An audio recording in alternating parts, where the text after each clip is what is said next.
జగిత్యాల జిల్లాలో హృదయాలను కదిలించే ఘటన చోటు చేసుకుంది. మరణ అనంతరం కూడా పలువురికి ప్రాణదాతలుగా నిలిచింది ఓ యువ గృహిణి.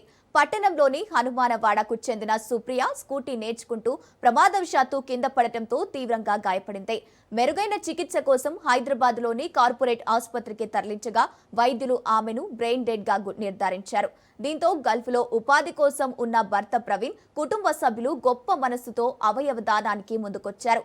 జీవన్ దాను ప్రతినిధుల సహకారంతో సుప్రియ గుండె, ఊపిరితిత్తులు, కాళ్లు, కిడ్నీలు, కాలేయాలు సేకరించి అవసరమైన రోగులకు అందజేశారు.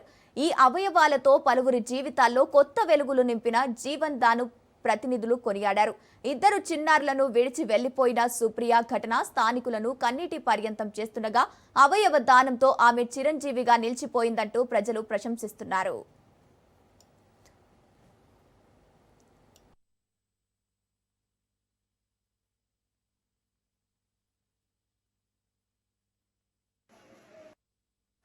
పిల్లలు మట్టి తింటున్నారనే గొడవ స్టార్ట్ అయిందండి. మా అమ్మగారు కొంచెం మందలించారండి. మందలించడంలో ఆ కోపంలో ఆ టైంలో ఎవరో దగ్గర లేకపోయేసరికి మా సిస్టర్ నేను బయటికి వెళ్ళి తను బైక్ నేర్చుకుంటా అంటే బయటకు వెళ్ళి ఇంటికి వస్తున్నాం. ఇంటికి వచ్చేటప్పుడు ఇంకా నేను పక్కన గ్రౌండ్లో నేర్పించి ఇంటికి వచ్చేటప్పుడు నేను బైక్ డ్రైవ్ చేస్తూ వచ్చేస్తున్నాం. ఇద్దరం వచ్చేటప్పుడు మా ఇంటి దగ్గరలో చిన్న దూడను పక్కన ఒకదాన్ని కట్టేసి ఇంకో దాన్ని వదిలేసారు రోడ్ పక్కన చెట్టుకి. అది సడన్గా మేము దగ్గర వరకు వచ్చేసరికి అది పక్కన దూకేసరికి దానికి డాష్ ఇచ్చేసి కింద పడిపోయినాం. ఇంకా తను అక్కడే నోస్ బ్లీడింగ్ అట్లా అయింది. నాకు చేతి ఫ్రాక్చర్ అయింది.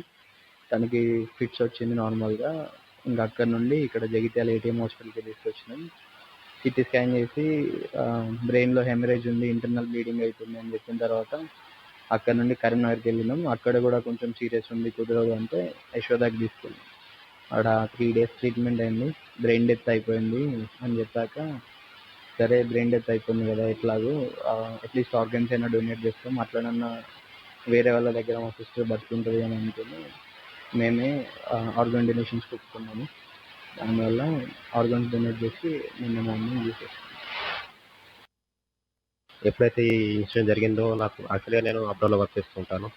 మా బామ్మడి ద్వారా ఇన్ఫర్మేషన్ తెలుసుకున్న వెంటనే అదే రోజు ఇండియాకి రావడం జరిగింది. ఆదివారం రోజు నైట్ అక్కడ నుంచి డైరెక్ట్ నేడు స్ట్రేట్గా హాస్పిటల్కి వెళ్ళడం జరిగింది. మా భార్య పరిస్థితి చూసి నేనే ఆశ్చర్యపోయాను. ఇలా అనుకోకుండా ఇలా జరగడం చాలా బాధాకరం.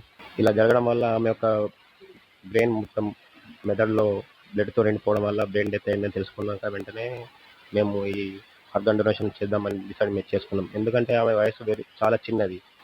అట్లీస్ట్ ఇంకొంతమంది జీవితాలను వెలిగింపాలని అప్పుడే అనుకున్నాం. అంతకుముందు కూడా మనం ఎన్నో సందర్భాల్లో చూస్తూ ఉంటాం, చాలా మంది ఆర్గన్ డొనేషన్ లేక ప్రాణాలు కోల్పోవడం.